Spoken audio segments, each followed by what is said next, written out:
En août 2024, alors que le monde peinait encore à s'extirper du silence feutré de la pandémie, un petit village se nichait au cœur du Massif central.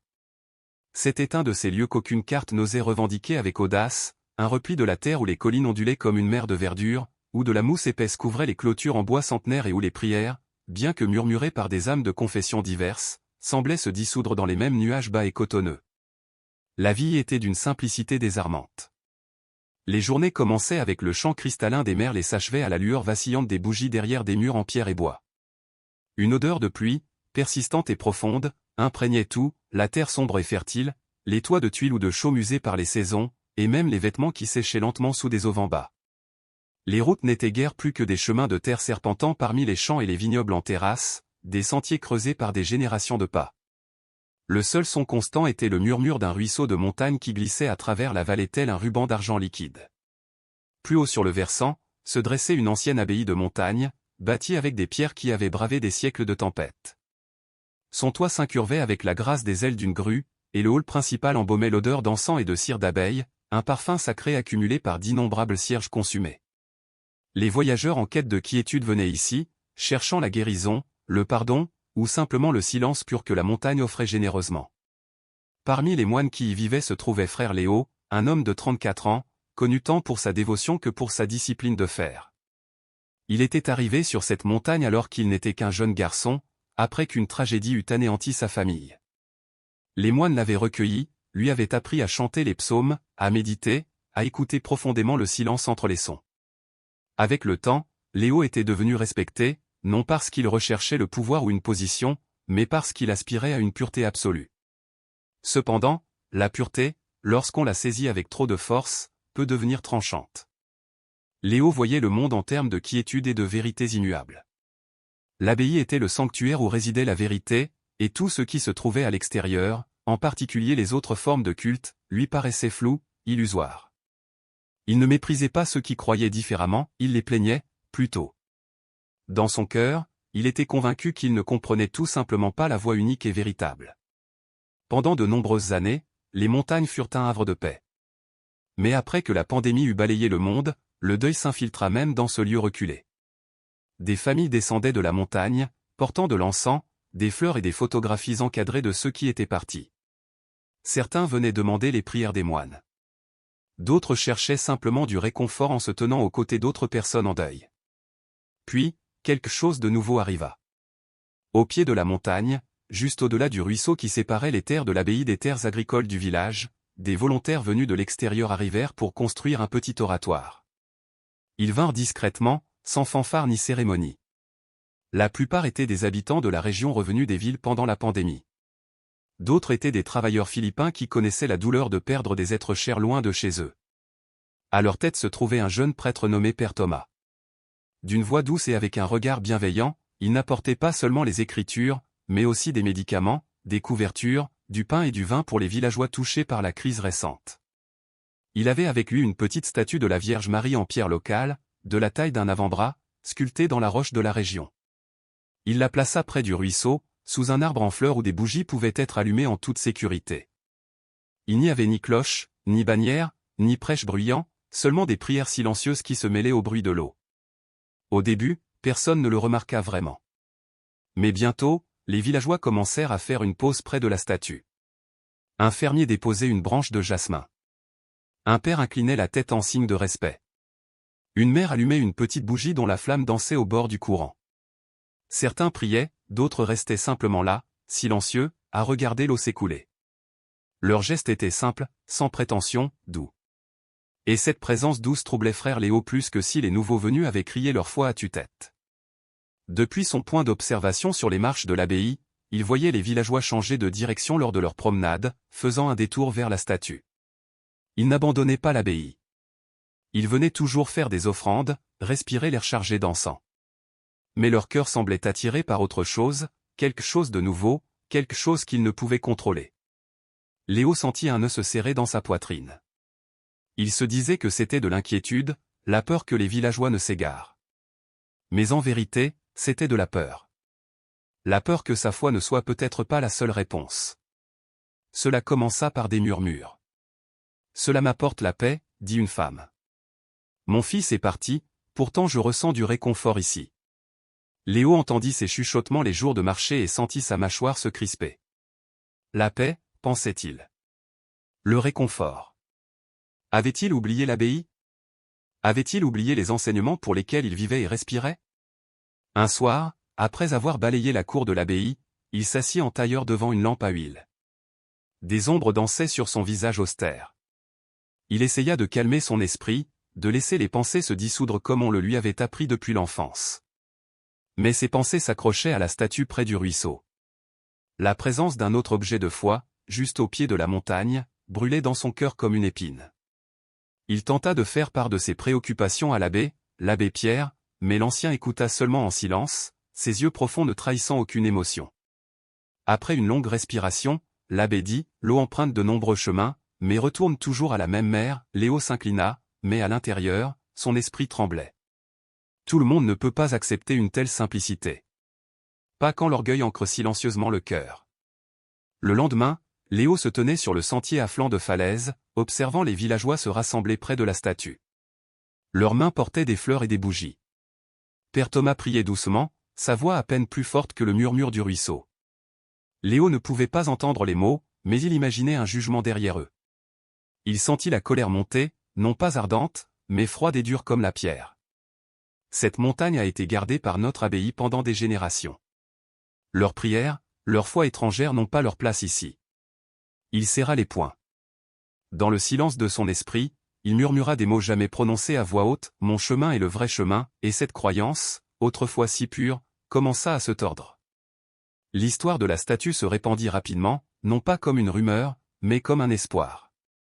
Des gens qui avaient perdu leur famille pendant la pandémie venaient déposer des lettres pliées aux pieds de la Vierge, offrant leur chagrin. Certains disaient se sentir plus légers par la suite. D'autres affirmaient avoir rêvé d'une femme douce qui les réconfortait. Léo entendait tout cela, et à chaque histoire, son orgueil brûlait plus fort. Pourtant, quelque chose d'autre vivait sous ce feu, un murmure de curiosité, un fil fragile de peur. Et si? Et si leur prière était entendue? Il chassa cette pensée. Je dois protéger les gens, se dit-il. Mais au fond de lui, il savait qu'il protégeait sa propre certitude. Une nuit, incapable de dormir, il arpenta les couloirs de l'abbaye et se tint devant une statue dorée de la Vierge à l'intérieur de la chapelle abbatiale. Il inclina la tête, mais son cœur était troublé. Peu importe ses efforts pour faire taire son esprit, l'image de la Vierge près du ruisseau revenait, flottant dans ses pensées comme une flamme blanche. Il craignait que si la Vierge offrait la paix, sa propre foi pourrait être remise en question. Et ainsi, la graine du conflit germa, silencieuse, amère, vivante. Dans les hauteurs, l'abbaye restait silencieuse. Mais les choses silencieuses peuvent contenir des tempêtes, et cette tempête approchait. Cette nuit-là, il se tenait devant sa fenêtre, écoutant le tonnerre lointain rouler entre les sommets. Des nuages étouffaient le ciel. L'air était lourd, comme si la montagne retenait son souffle. Cette terre est catholique, marmonna-t-il, adaptant sa pensée à son propre contexte. Elle n'a pas besoin de saints importés. Pourtant, le tremblement dans sa voix le trahissait. Il craignait quelque chose qu'il ne pouvait nommer. Peut-être un relâchement de son autorité spirituelle. Peut-être l'humiliation qu'une autre foi puisse remplir des cœurs que ses enseignements n'avaient pas réussi à combler. La colère et la peur tissaient des lianes autour de son cœur. Il se tourna et se retourna sur sa paillasse, éveillé longtemps après que l'abbaye se fût endormie. La tempête à l'extérieur battait le toit du temple. Le vent secouait les cadres en bois. Le bol d'encens à côté de lui glissa comme touché par une main invisible, déversant des cendres sur la table. Chaque question qui le tourmentait revenait avec une force accrue. Pourquoi vont-ils là-bas? Pourquoi la prient-ils? Pourquoi ne viennent-ils pas à moi? Pourquoi les réconforter-elles? Il retint son souffle comme s'il attendait une réponse. Une rafale soudaine rugit dans le couloir et la bougie de sa chambre s'éteignit. L'obscurité devint suffocante. Sans réfléchir, il se leva et sortit dans la tempête. La pluie cinglait ses pieds nus alors qu'il traversait la cour jusqu'au lieu où l'on entreposait l'encens. Là, il remplit un seau de boue épaisse et humide, y mélangeant des cendres recueillies des brûleurs du temple. La pâte dégageait une légère vapeur, un mélange trouble et inquiétant de terre et de restes de prière. Il la remua lentement, murmurant dans la tempête, non pas des paroles de bénédiction, mais un défi amer adressé plus à son propre orgueil blessé qu'à n'importe quel dieu.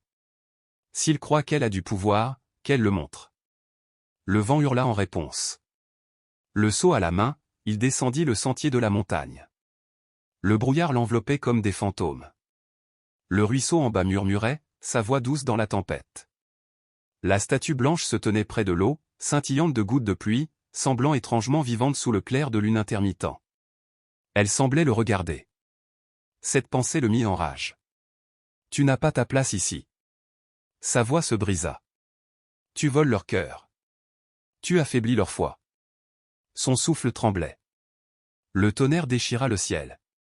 Il souleva le seau. Si ton Dieu est réel, siffla-t-il, qu'il m'arrête. Aucune voix ne répondit. Seul le ruisseau continuait de chuchoter. Ses bras se balancèrent.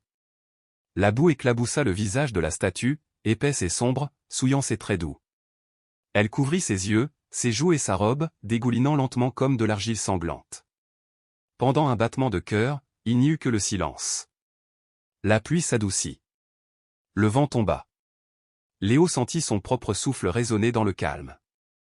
Il s'attendait au triomphe, à une sorte de justification. Au lieu de cela, un étrange vide se répandit en lui, comme si quelque chose de vital venait de se déchirer. Une seule pensée monta dans son esprit, importune, fragile. Que ai-je fait? Son cœur battait à tout rompre dans ses oreilles. Il secoua violemment la tête, refusant de ressentir le doute. Il fallait le faire, murmura-t-il, bien que les mots semblassent faibles. Il se détourna, désespéré de s'échapper. À mi-chemin du sentier, un son le figea sur place. Une voix de femme, douce, triste, incroyablement proche, parla derrière lui. Pourquoi blesses-tu celui qui t'aime? Son sang se glaça. La forêt devint d'un silence de mort. Il se retourna brusquement. Rien ne bougeait. Aucune silhouette. Juste la statue, sombre debout, fixant le ciel d'un regard vide. Son pouls martelait sa gorge. Il trébucha, manquant de tomber. La peur déferla, incontrôlable. Il courut vers la montagne à travers la pluie et l'obscurité, s'engouffra dans sa chambre et verrouilla la porte. Sa robe collait à son corps tremblant. C'était le vent, se dit-il. Le vent, seulement le vent. Mais il pouvait encore entendre la voix, douce, brisée, résonnant dans son esprit. Il resta éveillé jusqu'à ce que la tempête s'apaise. Juste avant l'aube, il sombra dans un sommeil fébrile. Dans son rêve, la statue était de nouveau propre, brillante comme de la neige fraîche. À côté d'elle se tenait une femme en blanc, le visage radieux mais triste. Des larmes traçaient ses joues, tombant au sol où des lys fleurissaient dans leur sillage. Elle le regarda si profondément que son regard sembla traverser ses os et murmura, « Mon enfant, l'amour n'est pas ton ennemi. » Il tendit la main vers les lys et se réveilla en sursaut, trempé de sueur, la cloche du matin sonnant faiblement à l'extérieur. Il pressa ses mains tremblantes l'une contre l'autre, essayant de se calmer. Il l'avait moqué. Il l'avait défié. Il avait sali son visage de boue. Et pourtant, il avait l'impression qu'elle était venue à lui non pas pour le condamner, mais pour pleurer sur lui. Pour la première fois depuis de nombreuses années, Léo se sentit insupportablement petit. Il inclina la tête, et la montagne resta silencieuse. Il s'assit avec les autres, jambes croisées, paumes jointes. Le vieil abbé Pierre dirigeait le chant, doux, rythmé, comme de l'eau sur la pierre. Mais l'esprit de Léo refusait de s'apaiser. Chaque fois qu'il fermait les yeux, la voix revenait. « Pourquoi blesses-tu celui qui t'aime » Ce n'était pas une voix réprobatrice. Elle était triste, tendre, suppliante. Il ouvrit brusquement les yeux. Le chant continuait autour de lui, mais il avait l'impression de ne plus en faire partie. Son cœur était ailleurs, en bas de la montagne, près du ruisseau. Quand la méditation prit fin, l'abbé s'approcha de lui. La voix de l'ancien était douce mais perçante dans sa clarté. « Tu n'as pas chanté ce matin, Léo. » Léo déglutit. Mon esprit était troublé. Par quoi? Il hésita. Un moine de son rang n'avouerait jamais son incertitude. Son orgueil luttait pour garder le silence. Mais le souvenir de la femme en blanc, de ses yeux remplis de larmes, brisa ses défenses. « J'ai vu quelque chose, murmura-t-il. Ou entendu. » L'abbé l'étudia un long moment, puis posa une main légère sur son épaule.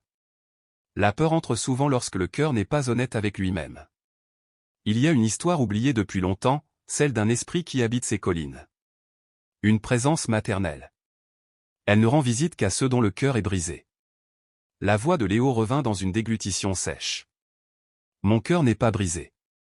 L'abbé ne discuta pas. Il retira simplement sa main de l'épaule de Léo et s'éloigna. Léo resta figé sur place, se sentant étrangement exposé. Il serra les paumes jusqu'à ce que ses ongles s'enfoncent dans sa peau. Après le petit déjeuner, il ne put plus le supporter. Il s'éclipsa de l'abbaye, ne disant à personne où il allait. Le sentier de la montagne semblait inconnu, bien qu'il l'eût parcouru d'innombrables fois. Chaque arbre, chaque pierre semblait chargée d'une observation silencieuse, comme si la forêt se souvenait de ce qu'il avait fait.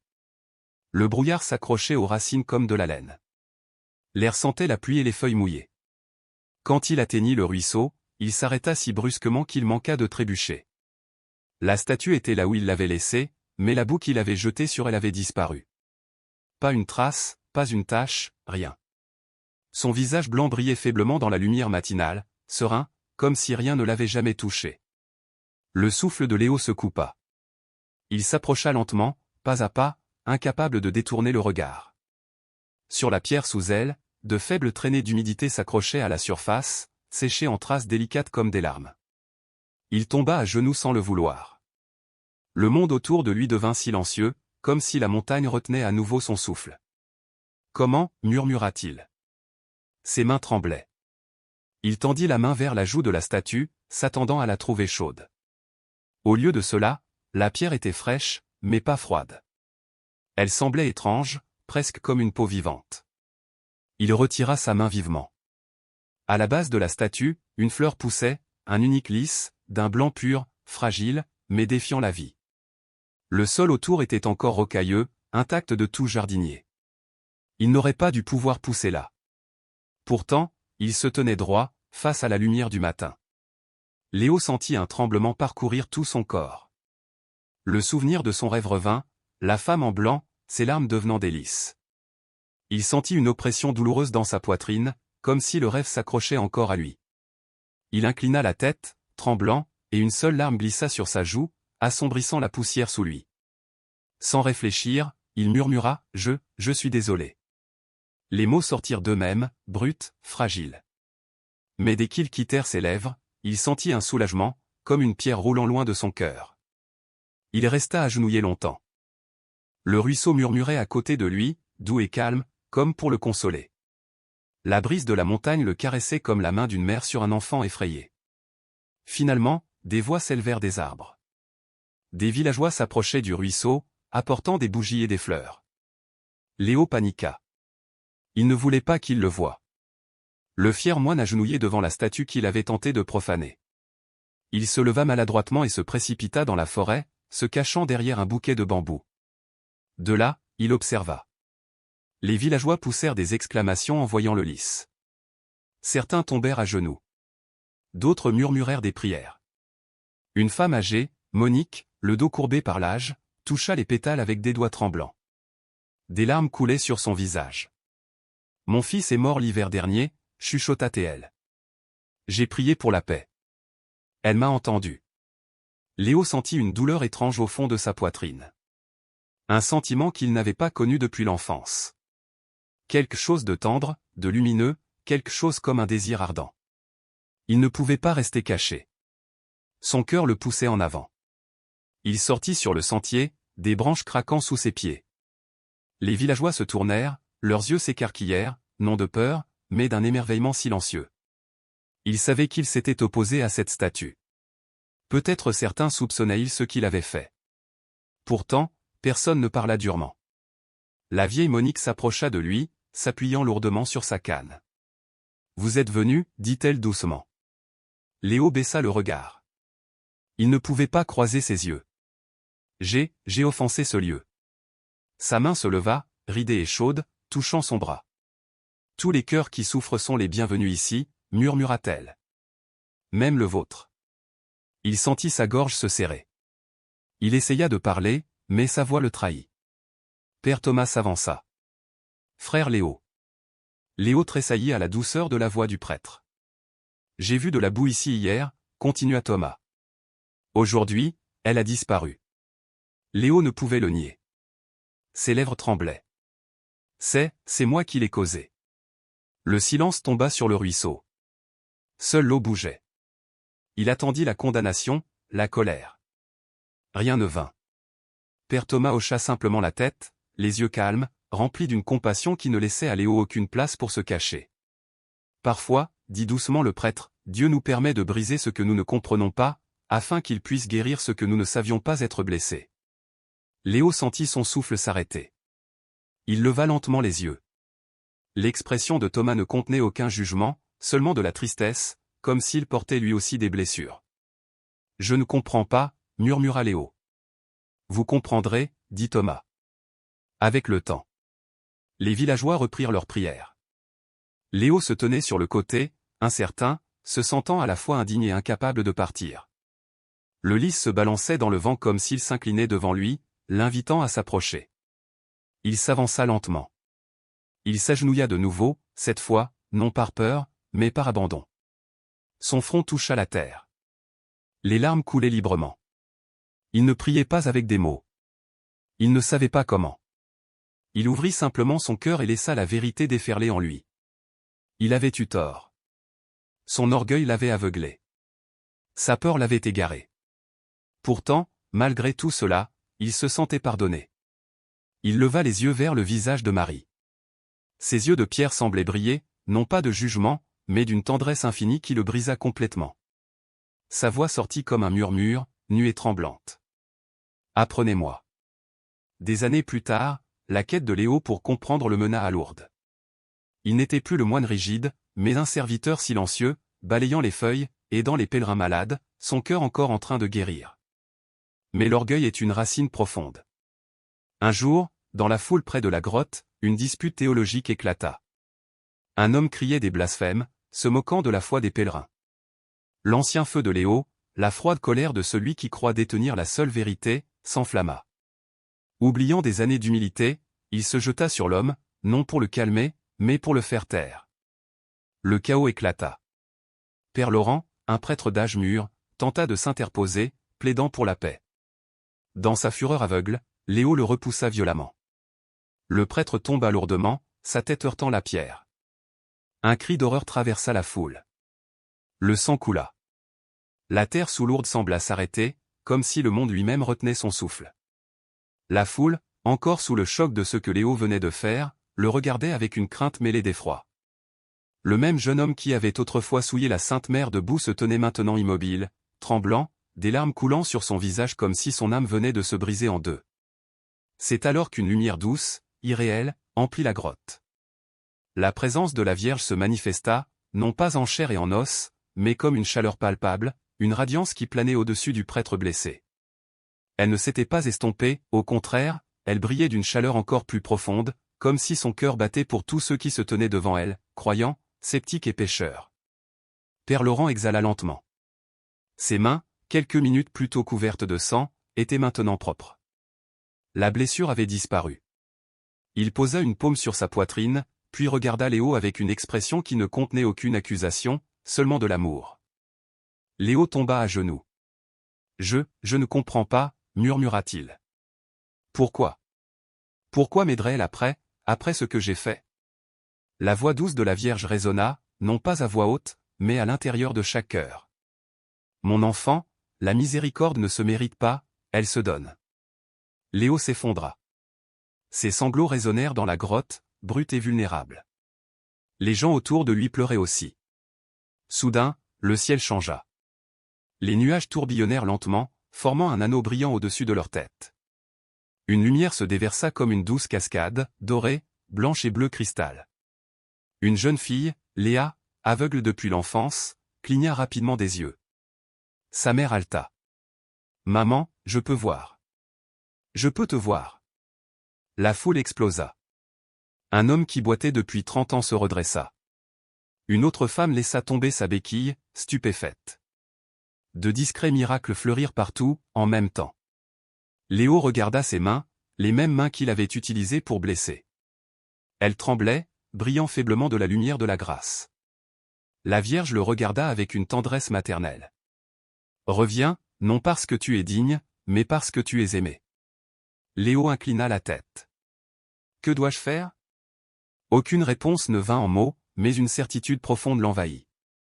Il devait réparer, non par la punition, mais par une vie transformée. Lentement, paisiblement, sa lumière commença à s'estomper. Ces derniers mots résonnèrent dans chaque cœur, « Je suis toujours avec vous ». Léo choisit de ne pas fuir. Il resta à Lourdes, servant discrètement, nettoyant, portant de l'eau, aidant les malades. Personne ne l'y forçait. C'était son offrande. Quand les gens l'interrogeaient, il répondait toujours « J'ai vu l'amour. L'amour m'a vu. » Cela suffit. Quant à Père Laurent, il visitait la grotte chaque matin, non pour demander des miracles, mais pour rendre grâce pour le plus grand de tous, un cœur changé. Un simple message fut gravé discrètement dans la pierre, « La miséricorde est plus forte. » Et tous ceux qui passaient ressentaient la vérité de ces mots. Astérisque astérisque astérisque Stéphane Duval était un homme qui avait bâti un empire à partir de débuts modestes dans la campagne française. Il était devenu l'un des hommes les plus riches de la région. Il possédait des hôtels, des projets immobiliers, des entreprises, et il fréquentait les élites de Lyon. Tout le monde le voyait comme un self-made man. Il portait le titre de magnate, et il le faisait savoir au monde entier. Dans sa grande propriété dans la banlieue chic de Lyon, Stéphane Duval organisait des cocktails et des galas. Il mesurait la vie en contrat, en marge de profit, en voiture de luxe et en résidence secondaire. Le monde lui appartenait. Du moins, c'est ce qu'il croyait. À mesure que sa fortune grandissait, sa foi diminuait. Jeune homme, il assistait à la messe avec sa mère et sentait une ferveur dans son cœur. Mais les exigences de la construction de son royaume l'avaient consumé. Il en était venu à considérer la dévotion religieuse comme pittoresque, hors de propos, une relique du passé. Un jour, sur un terrain qu'il avait réservé pour un grand projet de développement, se trouvait une ancienne chapelle de village avec une statue de Notre-Dame, Mère de Dieu. Les villageois locaux la chérissaient. Mais pour Stéphane Duval, c'était un obstacle, un symbole de la dévotion des pauvres, quelque chose à balayer pour que son gratte-ciel puisse s'élever. Il donna des ordres, enlevez la chapelle, dégagez la statue, construisez sur ce terrain. La foi n'a pas sa place ici, seulement le progrès. Ces entrepreneurs hésitèrent. Les villageois pétitionnèrent, mais il persista. Un soir, sous l'éclat des projecteurs et le bruit des excavatrices, Stéphane, dans son costume sur mesure, se dirigea vers la statue. Il la regarda, puis ricana. D'un geste rapide, il ordonna qu'on l'enlève. La statue fut renversée de son piédestal, traînée et jetée dans un étang voisin. L'eau ondula. Certains villageois poussèrent des cris de stupeur. Pour Stéphane, c'était symbolique. Il avait montré que rien ne se mettait en travers de son chemin. Mais sous le vernis de son succès, des fissures se formaient. Presque immédiatement, le projet rencontra des retards. Des accidents mystérieux ralentirent l'excavation. Stéphane les ignora. À la maison, le vide commença à le ronger. Sa femme, Valérie, lui suggéra de visiter une petite paroisse pour se réconcilier. Il rejeta l'idée, se croyant au-dessus du pardon. Le coup le plus dur était à venir. Un matin, les médias rapportèrent que son principal partenaire avait vendu ses actions. Un autre titre annonça que sa fille, Manon, autrefois sa fierté, était hospitalisée dans d'étranges circonstances. Un scandale public éclata sur des allégations de malversation financière. En quelques semaines, son empire trembla. L'étang où la statue avait été jetée développa des algues, des odeurs étranges, même les poissons mouraient.